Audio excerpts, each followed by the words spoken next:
Here we are with Ben Rothenberg, New York Times, few minutes after Roger Federer won his 20th Slam. Would you expect that? I mean, 12 months ago and one day, probably not. I mean, it's been an incredible second win for Roger in his career. I mean, he hadn't won before last year here. He hadn't won any Grand Slam since Wimbledon 2012, and now he's won 3 out of 5. And the last 2 have not been surprising at all. I mean, he's been a favorite at Wimbledon, and he won that tournament. He was a favorite here and won this tournament pretty easily until things got a little bit complicated against Cilic. But he's taking care of business, and he's playing incredibly well. Some of the shots he hit, some of the defense he played, how he handled Cilic's power was all very, very impressive. Yeah, I was really impressed by today's performance because I think Cilic played very well after the beginning. After the first, was very bad. Yeah, very bad. Correct. But the second set he played well, he won it. And then, Cilic had his chances in the 5th set when he had a break point, 2 break points, and one of them he missed a forehand that probably will regret forever. Yeah, no, absolutely. That first game of that 5th set was very close.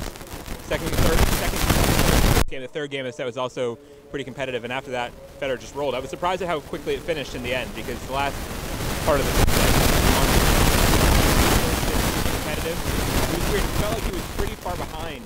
If you weren't looking at the scoreboard, you wouldn't have thought Cilic was that close in the match, even after the 4th set. But he kept it competitive on the scoreboard, and it was turned into a pretty decent final in the end. Yes, I tell you that when Cilic went up in the 4th set, recovering because he saved a break point for 3-love, I thought, oh, this could happen again what Del Potro did to Federer, because Del Potro also was down 2-1, down in the 4th. And Del Potro was overwhelming Federer with his forehand, like today was Cilic for a while. No, absolutely. And that game that Federer gifted Cilic 3-2 in the 4th set, he got broken at love, and Cilic didn't have to played well, didn't have to do too much. That seemed like that's a big momentum swing there. I thought of the Del Potro match also. I mean, Federer hasn't had too many wobbles like that in Grand Slam finals, but he definitely was a bit shaky today at some points, and Cilic did well to take advantage for at least part of the match. Listen, Ben, this tournament has been quite interesting on the women's side. We saw some really good matches, both Wozniacki and of course Halep in the final, but even before. Yeah. While in the men's tournament we didn't have so much fun, and probably today the final, not just because it's won it by Federer, was a nice final. I think it was a nice ending. I don't think it was an all-time classic final, but it was a nice final. Yeah. It was 5 sets. Federer won. The crowd wanted Federer to win, obviously. It's like every single match, and they got that. And it was some good drama in the end. Good play by both in patches. It was pretty good. It was better than the rest of the men's tournament. You're right. The men's tournament, I thought overall was very disappointing in a lot of matches. Semifinals were very bad, with Chung and getting hurt, and with Edmund not playing very well and also being a little bit hurt, probably against Cilic, and a few Rafa getting hurt in the court. I mean, it's just a bunch of disappointments on the men's side, and compared to the women especially, who, like you said, were great final. The Kerber-Halep semifinal was great. That Halep-Davis match, the 15-13, was a very good match. They had a lot of better moments, and the men put a good ending on what had been a not great tournament for them, I think. Yeah.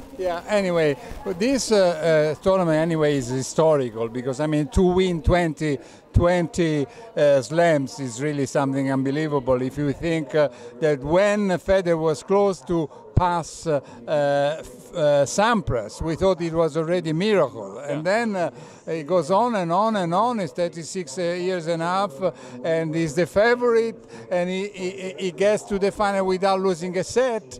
I mean, it's really a phenomenon. And there's no reason to think he won't contend more this year. I mean, I don't know if he's going to play the French Open again. He skipped it last year, but he can win Wimbledon. He can win the U.S. Open. Those have been good slams. He hasn't won the U.S. Open in a long time, actually, but those are good slams coming up for him, and he can get to 21 before the end of the year. I don't think there's any reason to doubt that he can do that. Yeah. Well, and then he was crying again, and he always gets a lot of emotions. I mean, he's not an actor. When he's crying, it's because he feels. You know, honestly, the atmosphere with all the people clapping, standing ovation was really, even for us, I don't know about you, but I was there too, and it was not easy to control their time. Yes, I promise. Yeah, no, the support Federer gets is amazing around the world. Here it's always been very good, and it must be amazing to be Roger Federer, to go everywhere and be that popular and that beloved. is pretty cool. I can't imagine. So him showing that emotion and really kind of looking back at it. He mentioned the Sydney Olympics when he came here. I guess his first memory here, where he met Mirka at the Sydney Olympics. So he was very nostalgic and emotional. So it's a nice moment to see. Nice moment, and we had a lot of nice moments here at the Australian Open. Also, thanks to Ben Rothenberg, who was always with us, and we like his comments and his opinions. And we'd like to see you next time. I don't know where, maybe Roland Garros, if not before. Roland Garros or Rome. Yeah. Or Rome. Okay, thanks a lot. Bye-bye from Melbourne.